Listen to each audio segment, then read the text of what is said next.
What is the economy in India, यानी कि economy की जो अर्थव्यवस्था है वो कैसी है।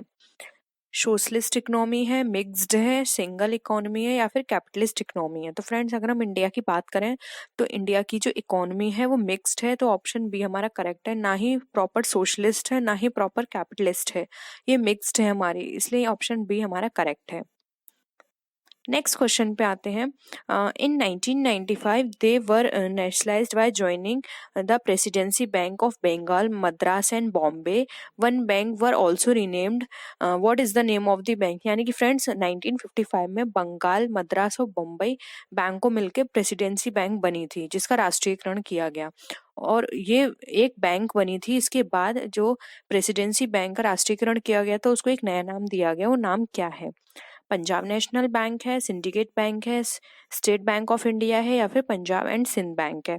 तो फ्रेंड्स ये 3 प्रेसिडेंसी बैंक बनी थी हमारी, और इन प्रेसिडेंसी बैंक के को नेशनलाइज करने के बाद एक बैंक स्टैब्लिश की गई थी, जिसको नाम दिया गया था स्टेट बैंक ऑफ इंडिया, जिसको हम बोलते भी हैं कि स्टेट बैंक ऑफ इंडिया की जो स्टैब्लिशमेंट है वो 1955 में हुआ है। तो ऑप्शन सी हमारा करेक्ट है। नेक्स्ट क्वेश्चन पे आते हैं। What is the currency followed by the Commerce Bank to maintain the reservations to assets ratio? यानी कि जो वाणिज्यिक बैंक होते हैं उनके द्वारा जो बट्टा आरक्षण संपत्ति के अनुपात में बनाए रखने के लिए उधार ली गई मुद्रा क्या कहलाती है? यानी कि साथ में जो मुद्रा लेते हैं उसको क्या बोलते हैं? हॉट मनी बोलते हैं, सॉफ्ट मनी बोलते हैं, कॉल मनी बोलते हैं, या फिर नन ऑफ दीज। तो फ्रेंड्स यहाँ पे ऑप्शन हमारा सी करेक्ट है, क्योंकि कभी भी ये संपत्ति जब देते हैं अपने कस्टमर को, तो वहां पर ये करते हैं कुछ मुद्रा अपने पास रख लेते हैं, जिसको ये कॉल मनी बोलते हैं एज अ गारंटी के रूप में। ठीक है, तो ऑप्शन सी हमारा करेक्ट है। नेक्स्ट क्वेश्चन पे आते हैं। The government of India adopted the family planning programme at the national level in the following year. यानी कि जो गवर्नमेंट है उसने family planning programme national level पे अडॉप्ट किया था, तो वो टाइम पीरियड कौन सा था? इन 1965, इन 1962, इन 1957, या फिर इन 1952।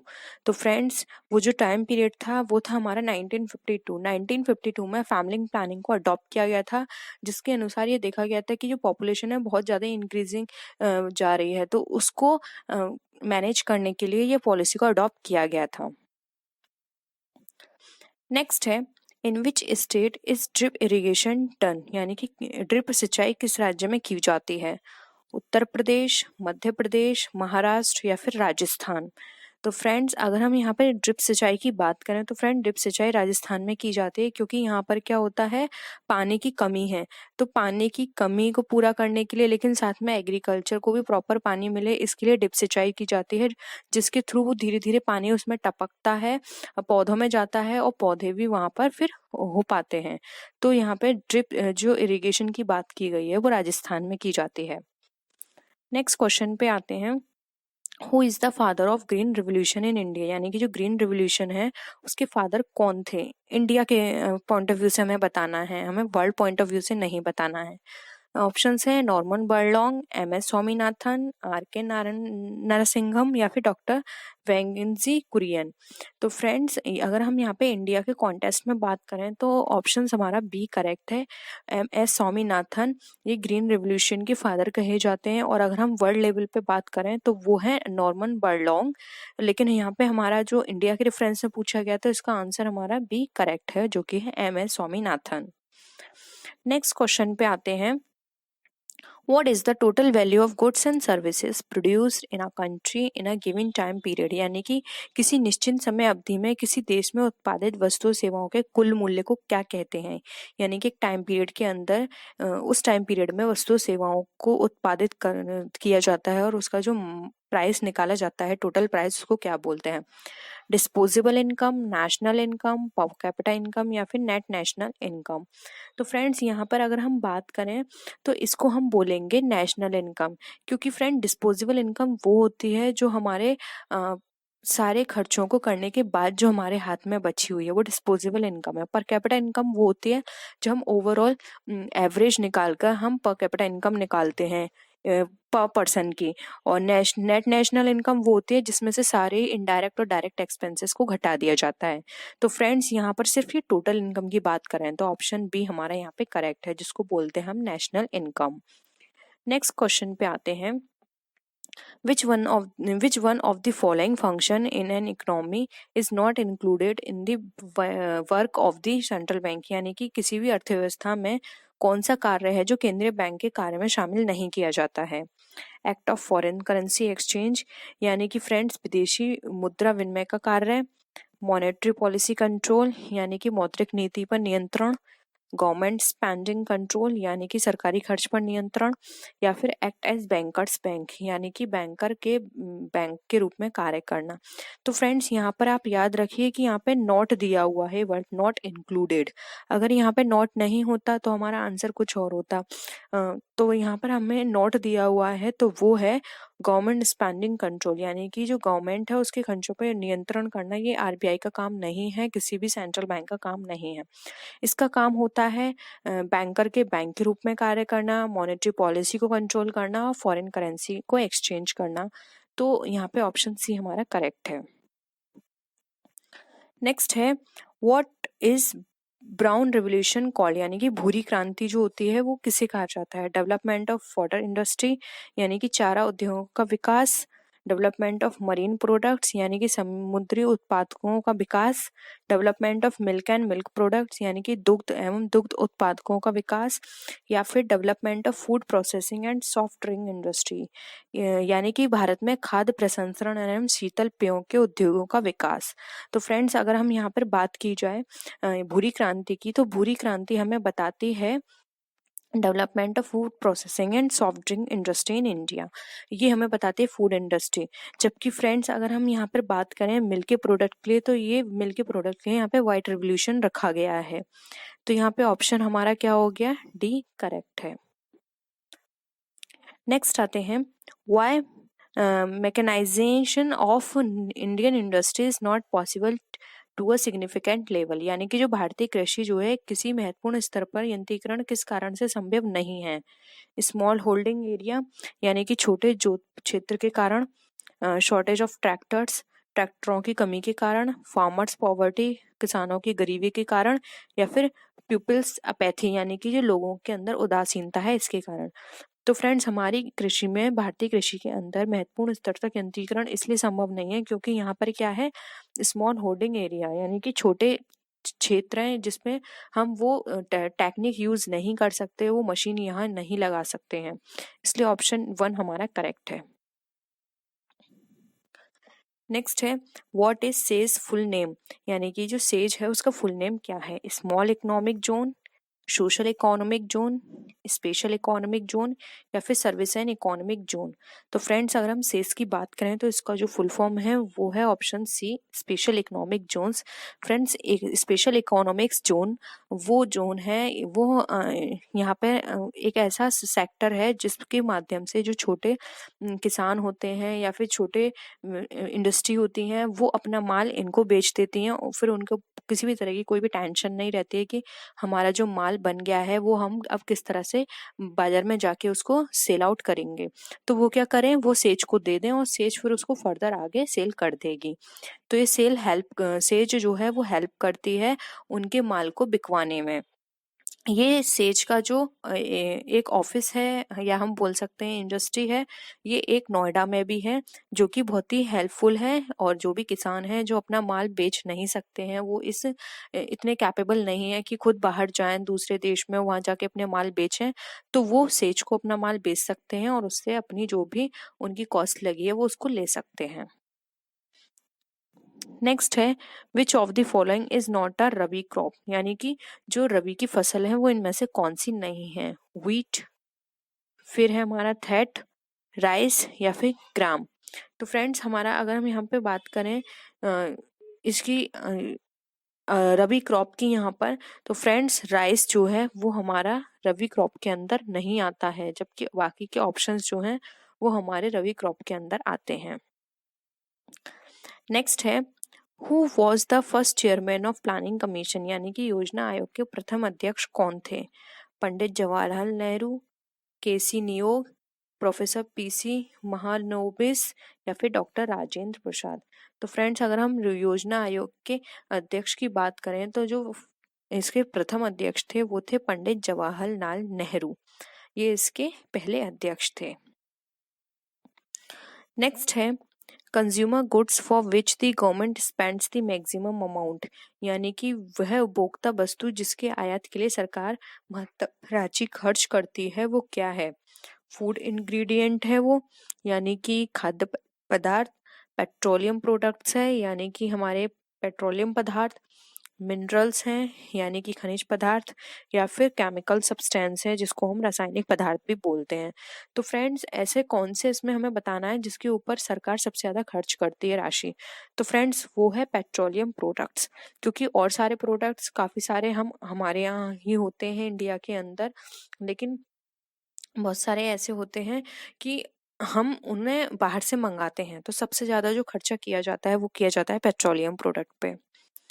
नेक्स्ट क्वेश्चन पे आते हैं, which of the following is not a direct tax, यानी कि इसमें से कौन सा डायरेक्ट टैक्स नहीं है। Property tax, occupational, sales tax या फिर कॉरपोरेशन टैक्स। तो फ्रेंड्स अगर हम यहाँ पे बात करें डायरेक्ट टैक्स की, तो फ्रेंड्स सेल टैक्स जो है ये हमारा डायरेक्ट टैक्स नहीं आता है, ये हमारा क्या है, ये इनडायरेक्ट टैक्स है। तो सेल टैक्स इसका ऑप्शन करेक्ट है। नेक्स्ट है the 10th 5-year plan aims to, यानी कि 10वीं पंचवर्षीय योजना थी, उसका क्या उद्देश्य था। डेवलपमेंट ऑफ ह्यूमन रिसोर्स, यानी कि ह्यूमन रिसोर्स का डेवलपमेंट करना। सोशल जस्टिस, यानी कि सामाजिक न्याय। Employment in agriculture and allied sector, यानी कि कृषि तथा संबद्ध क्षेत्र में रोजगार। या फिर इकोनॉमिक डेवलपमेंट, जिसको हम बोलेंगे आर्थिक विकास। तो फ्रेंड्स अगर 10वीं योजना की बात करें तो इसका जो मेन ऑब्जेक्ट था वो था डेवलपमेंट ऑफ ह्यूमन रिसोर्स, यानी कि जो ह्यूमन रिसोर्स है उसका डेवलपमेंट करना, उनको और अच्छी अपॉर्चुनिटी प्रोवाइड करना, ट्रेनिंग एंड डेवलपमेंट उनके लिए देना। तो यहाँ पे ऑप्शन ए हमारा करेक्ट है। नेक्स्ट है in which scheme panchayati raj were proposed, यानी कि पंचायती राज किस योजना में प्रस्तावित हुआ। फर्स्ट, सेकेंड, थर्ड या फोर्थ। तो फ्रेंड्स अगर हम पंचायती योजना की बात करें इनको प्रस्तावित किया गया था तो वो थी सेकेंड पीरियड में पंचायती राज प्रपोज्ड हुआ था हमारा सेकेंड स्कीम के अंदर, जो कि सबसे पहले अगर हम बात करेंगे पंचायती राज कहाँ आया था तो सबसे पहले आया था ये राजस्थान में।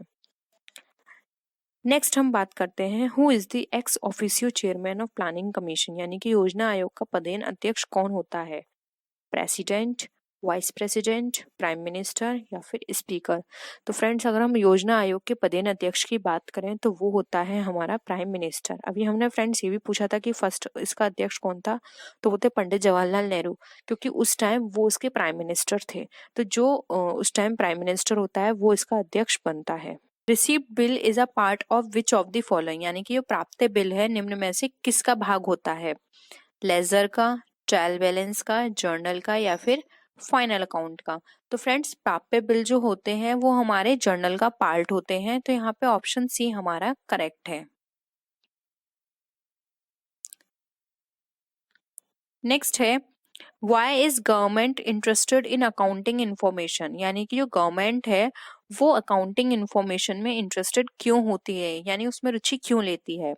Government is aware of the business situation in the economy, यानी कि जो सरकार है वो व्यवसायिक स्थिति की जानकारी रखना चाहती है, जानकारी होती है उसको। Political parties are able to collect donations, यानी कि पॉलिटिकल पार्टी जो डोनेशन है उसको कलेक्ट कर सकती हैं।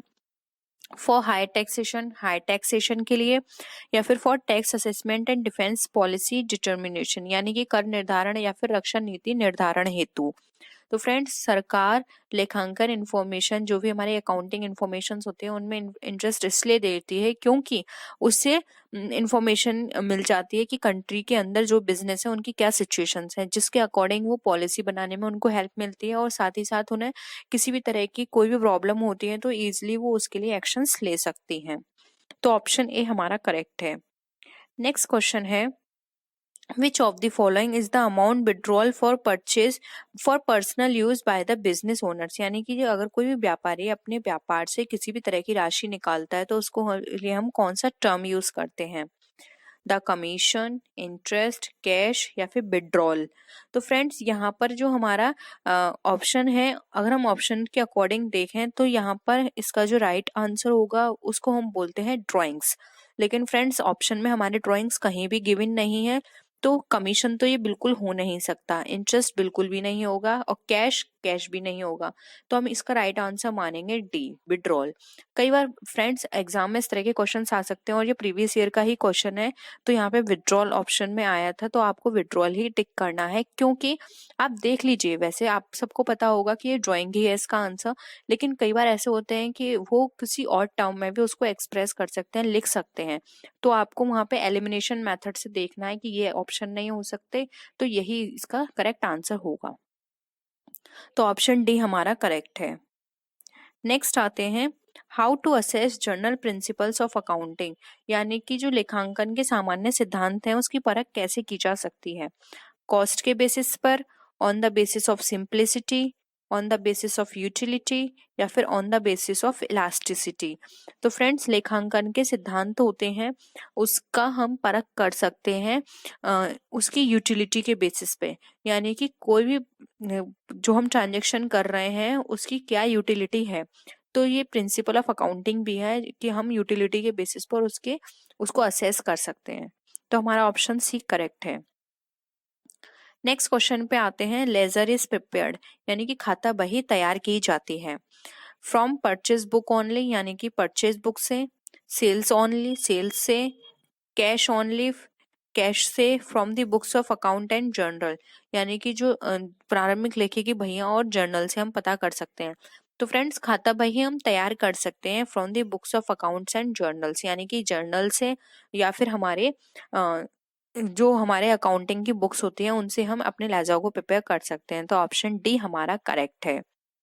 नेक्स्ट क्वेश्चन पे आते हैं, the process of capital formation depends, यानी कि जो कैपिटल फॉर्मेशन है उसकी प्रोसेसिंग किस पर डिपेंड करती है, नेशनल इनकम पे, at the expense, on foreign add, या फिर वी सेविंग।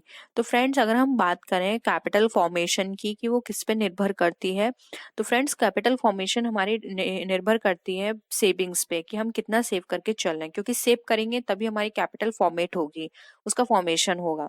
तो यहाँ पे ऑप्शन डी हमारा करेक्ट है।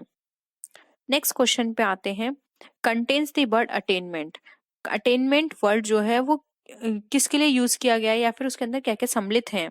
ओनली कॉमर्शियल क्रेडिटर्स, यानी कि केवल व्यापारिक लेनदार, ट्रेडर्स डेटर्स ओनली, यानी कि केवल व्यापारिक देनदार, कॉमर्शियल डेटर्स एंड रिसीवेबल्स, यानी कि व्यापारिक देनदार एवं प्राप्य बिल, या फिर trade creditors and bills receivable bill payable, यानी कि व्यापारिक लेनदार एवं देय बिल। तो फ्रेंड्स प्राप्य की हम बात करें तो इसमें सम्मिलित किए जाते हैं commercial debtors and receivable bills, क्योंकि फ्रेंड्स कोई भी देनदार होगा तो वो हमें पैसा देगा, तो प्राप्य हमारे पास आएंगी। और अगर कोई बिल्स होगा रिसीव जो हमने किया है तो उससे भी हमारी जो है अटेनमेंट होगा, यानी कि हमारे पास कुछ हम रिसीव करेंगे उनसे। तो ये दोनों ही चीजों को अटेनमेंट के अंदर इंक्लूड किया गया है।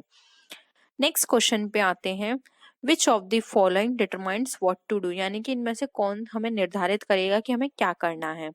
हमारी पॉलिसीज, हमारा व्यू डिजाइन, प्रोसीजर, या फिर एक ऑब्जेक्ट।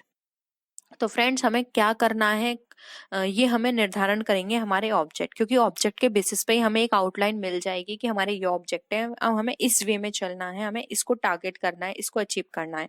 तो अगर हमें हमारे ऑब्जेक्ट क्लियर पता होंगे तो हमें सारी चीजें पता होंगी कि हमें क्या कैसे करना है। जैसे कि फॉर एग्जाम्पल हम यहाँ पे बीएड एंट्रेंस एग्जाम की यहाँ पे प्रैक्टिस सेट की बात कर रहे हैं, उसको डिस्कस कर रहे हैं। तो हमारा ऑब्जेक्ट क्या है कि हमें बीएड एंट्रेंस एग्जाम जो है वो क्लियर करना है। तो आपको पता है आपको क्लियर करना है, इसलिए आप ये वीडियो देखोगे। लेकिन अगर आपको लगता है कि हमारा आपको पता ही नहीं है कि आपको कौन सा एग्जाम क्लियर करना है, तो आप इस वीडियो को नहीं देखोगे। तो क्या है, आपको आपका उद्देश्य पता है, उसके अकॉर्डिंग आप वो काम कर रहे हो, यानी उसकी प्रिपरेशन कर रहे हो। तो यहाँ पे ऑप्शन डी हमारा करेक्ट है। नेक्स्ट क्वेश्चन पे आते हैं, the following is a personal account, यानी कि निम्न में से व्यक्तिगत खाता है। बिल्डिंग अकाउंट, पे अकाउंट, गुड्स अकाउंट, या फिर कैपिटल अकाउंट। तो फ्रेंड्स अगर हम व्यक्तिगत खाते की बात करें तो व्यक्तिगत खाते में वो खाते आते हैं जो कि किसी व्यक्ति को रिप्रेजेंट करते हैं, या फिर व्यक्ति द्वारा बनाए गए होते हैं, या फिर व्यक्ति को रिप्रेजेंट करते हैं। तो फिर यहाँ पे जो हमारा ऑप्शन डी है कैपिटल अकाउंट, ये हमारा क्रिएट किया गया है और ये एक व्यक्ति को बता रहा है या एक संस्था को बता रहा है। तो यहाँ पे कैपिटल अकाउंट हमारा राइट आंसर है। नेक्स्ट है प्रीपेड इनकम रिसीव्ड आर, यानी कि जो प्रीपेड इनकम है वो रिसीव्ड की गई है तो वो किस तरह की होती है, एक प्रॉपर्टी की तरह है, एक इनकम की तरह है, एक ऑब्लिगेशंस की तरह है, या फिर नाइदर ऑफ द अबव, यानी कि इनमें से कोई नहीं है। तो फ्रेंड्स अगर हम प्रीपेड इनकम की बात करते हैं तो ये एक ऑब्लिगेशन यानी कि एक दायित्व होती है हमारे लिए कि अब हमने इसको रिसीव कर लिया है एडवांस में, अब हमें इसके लिए ड्यूटी परफॉर्म करनी है। यानी कि कोई भी आपने इनकम रिसीव की है, आपने इनकम तो रिसीव कर ली लेकिन उसके बिहाफ पर आपने कोई काम अभी नहीं किया है, तो आपकी रेस्पॉन्सिबिलिटी आपकी, आपको वो काम करना है। तो यहाँ पे ऑप्शन आपका सी करेक्ट है। नेक्स्ट क्वेश्चन है cash account will not be affected by, जो कैश अकाउंट है वो हमारा किससे अफेक्ट नहीं होगा। ऑप्शन है कैश पेमेंट टू। फ्रेंड्स यहाँ पे ये गलत टाइप हो गया है, आप यहाँ पे कर लीजिएगा कि जो हमने कैश पेमेंट करेंगे वो होगा हमारा क्रेडिटर को, ठीक है। तो cash payment to creditors, discount received, cash sale या फिर कैश फ्रॉम डेटर्स। तो फ्रेंड्स हमारा जो कैश होगा जो हमारा अफेक्टेड नहीं होगा वो होगा हमारा डिस्काउंट रिसीव से। हमने किसी भी तरह की डिस्काउंट रिसीव किया है तो उससे हमारे कैश को किसी भी तरह का कोई भी अफेक्ट नहीं होगा वो हमारा। जबकि अगर कोई लेनदार यहाँ पे पेमेंट कर रहा है तो उससे अफेक्ट होगा। हमने लेनदारों को कोई पेमेंट किया है, नगद बिक्री या फिर देनदारों से कोई माल प्राप्त किया है, उससे हमारा अफेक्ट होगा, लेकिन हमारा डिस्काउंट से कोई अफेक्शन नहीं होगा। तो यहाँ पर हमारा बी करेक्ट आंसर है। नेक्स्ट आता है पेटेंट राइट्स। पेटेंट जो है वो अधिकार है कौन सा, रियल अकाउंट का या फिर पर्सनल अकाउंट, नॉमिनल लेजर या फिर ऑल दीज। तो फ्रेंड्स जो हमारे पेटेंट होता है वो हमारा पार्ट होता है हमारे रियल अकाउंट का, यानी कि वास्तविक खाते का। तो यहाँ पे ऑप्शन 1 हमारा करेक्ट है। नेक्स्ट क्वेश्चन है only person accounts and real accounts are shown, यानी कि केवल personal accounts and real account show किए जाएंगे। तो कहाँ शो किए जाएंगे, इन द ट्रायल बैलेंस यानी कि तलपट में, इन फाइनल अकाउंट यानी कि आर्थिक चिट्ठे में, in profit and loss account या फिर ट्रेडिंग अकाउंट। तो फ्रेंड्स अगर हम पर्सनल एंड रियल अकाउंट की बात करें तो ये सारे हमारे शो किए जाते हैं फाइनल अकाउंट के अंदर। तो यहाँ पे ऑप्शन बी हमारा करेक्ट है। नेक्स्ट क्वेश्चन पे आते हैं every transaction has an effect, यानी कि प्रत्येक लेन देन का प्रभाव पड़ता है। तो कितनी जगह पड़ता है, 3 साइड, 4 साइड, 2 साइड या फिर 5 साइड। तो फ्रेंड्स अगर हम लेनदारों की यहाँ पे बात करें वो सॉरी किसी भी लेन देन की बात करें कि कहाँ कहाँ उनका फर्क पड़ता है, तो वो पड़ता है 2 साइड, वो credit side and debit side. क्योंकि हम सब जानते हैं कि ये बेसिक रूल है कि जितने भी ट्रांजेक्शन्स होंगे उनकी 2 साइड होंगी, एक डेबिट साइड होगी एक क्रेडिट साइड होगी। वन साइड ट्रांजेक्शन्स कोई भी नहीं होगा, ना ही वो वैलिड माना जाएगा। तो ट्रांजेक्शन्स सभी ट्रांजेक्शन्स के 2 साइड होंगे। नेक्स्ट है installation expenses of a new machine will be debited, यानी कि जो इंस्टॉलेशन किया गया है न्यू मशीन का वो डेबिट होगा in cash account, cash account में, मशीन अकाउंट यानी मशीन खाते में, in profit and loss account या फिर इन इस्टेब्लिशमेंट एक्सपेंडिचर अकाउंट, यानी कि जो भी हमारा इस्टेब्लिशमेंट के टाइम पे जो एक्सपेंसेस हुए हैं उसमें, स्थापना व्यय में। तो फ्रेंड्स यहाँ पर अगर हम बात करें कि कोई नई मशीन को हमने स्टैब्लिश किया है और उसका जो अमाउंट है वो कहाँ डेबिट किया जाएगा, तो फ्रेंड्स वो मशीन अकाउंट में किया जाएगा, क्योंकि उसका जो अमाउंट है स्टैब्लिशमेंट का उसको मशीन अकाउंट के अंदर ही इंक्लूड कर दिया जाता है मशीन के प्राइस के साथ। तो ऑप्शन बी यहाँ पे हमारा करेक्ट है। नेक्स्ट है what is the purpose of the business, यानी कि बिजनेस का क्या उद्देश्य है। यूटिलिटी जनरेशन यानी कि उपयोगिता सृजन, मेकिंग अ प्रॉफिट लाभ कमाना, सोशल रेस्पॉन्सिबिलिटी सामाजिक उत्तरदायित्व, या फिर fulfilment social responsibility while making profit, यानी कि लाभ कमाते हुए सामाजिक उत्तरदायित्व को पूरा करना। यानी कि आप प्रॉफिट तो अर्न कर रहे हो लेकिन साथ में आप सर्विस भी अच्छी दे रहे हो अपनी सोसाइटी को। तो फ्रेंड्स अगर हम बिजनेस के उद्देश्य की बात करें तो यहाँ पे ऑप्शन बी हमारा डी हमारा करेक्ट है, क्योंकि फ्रेंड्स किसी भी यूटिलिटी क्रिएट करना ये उद्देश्य है, लेकिन हमने ये प्राइमरी उद्देश्य नहीं कह सकते, जबकि ऑप्शंस में हमारे प्राइमरी उद्देश्य भी दिए हुए हैं, तो ये नहीं होगा। मेकिंग प्रॉफिट, प्रॉफिट नहीं बनाना, ये तो बिल्कुल भी हम नहीं कह सकते हो। और अगर हम सिर्फ सर्विस की बात करें तो वो भी नहीं है, क्योंकि हर पर्सन बिजनेस करता है प्रॉफिट अर्न करने के लिए। तो ना तो आप प्रॉफिट अर्न करें, ना ही आप पूरी तरह से आप सर्विस बेस्ड हो। आप ऐसा करें कि सर्विस भी अच्छी प्रोवाइड हो सके और आपको भी प्रॉफिट अर्न हो। तो यहाँ पे ऑप्शन डी हमारा बिल्कुल करेक्ट है, जो कि सर्विस की भी बात करता है यहाँ पे। सोशल रिस्पॉन्सिबिलिटी की और साथ ही साथ प्रॉफिट बनाने की भी बात करता है। तो यहाँ पे ऑप्शन हमारा डी करेक्ट होगा। तो फ्रेंड्स ये थी आज की वीडियो। आई होप आपको वीडियो पसंद आया होगा। वीडियो पसंद आया तो वीडियो को लाइक कीजिए, अपने फ्रेंड्स के साथ शेयर कीजिए, और किसी भी तरह की कोई भी प्रॉब्लम हो तो आप नीचे कॉमेंट सेक्शन में लिख सकते हैं। हम कोशिश करेंगे जल्द से जल्द उसको पूरा करने की। तो फ्रेंड्स नेक्स्ट वीडियो में हम फिर मिलते हैं और भी अच्छी वीडियोज़ के साथ। तब तक के लिए बाय बाय।